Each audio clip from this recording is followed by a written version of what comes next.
ইসরায়েলকে যুক্তরাষ্ট্রের অন্ধ সমর্থন দেওয়ার বিপক্ষে এবার ফুঁসে উঠেছে মার্কিনিরা। যুদ্ধবাজ দেশটিতে সকল ধরনের অস্ত্র সহায়তা বন্ধে বিক্ষোভকারীরা ওয়াশিংটন, নিউ ইয়র্ক সহ বিভিন্ন গুরুত্বপূর্ণ শহরে অবস্থান নিয়েছে।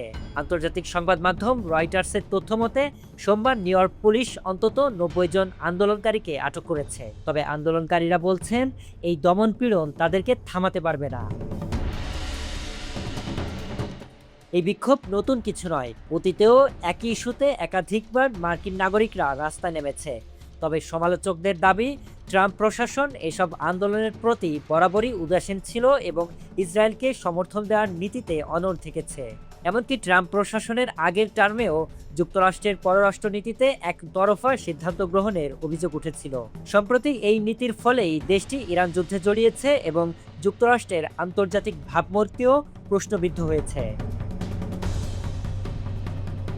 এদিকে একজন প্রবীণ মার্কিন সিনেটর সরাসরি ইসরায়েলি প্রধানমন্ত্রী বেঞ্জামিন নেতানিয়াহুর বিরুদ্ধে গ্রেপ্তারের দাবি জানিয়েছেন।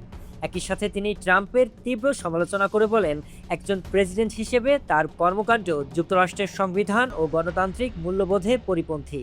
বিষয়টি আরও আলোচনায় এসেছে সিআইএর সাবেক প্রধান জন ব্রেনানের মন্তব্য ঘিরে।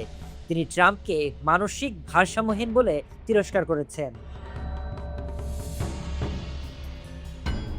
এমন পরিস্থিতিতে যুক্তরাষ্ট্রে ইসরায়েল ইস্যুতে বিভাজন দিন দিন বাড়ছে। একদিকে প্রশাসনিক স্তরে শক্তিশালী সমর্থন, অন্যদিকে সাধারণ জনগণ ও মানবাধিকার কর্মীদের প্রতিবাদ।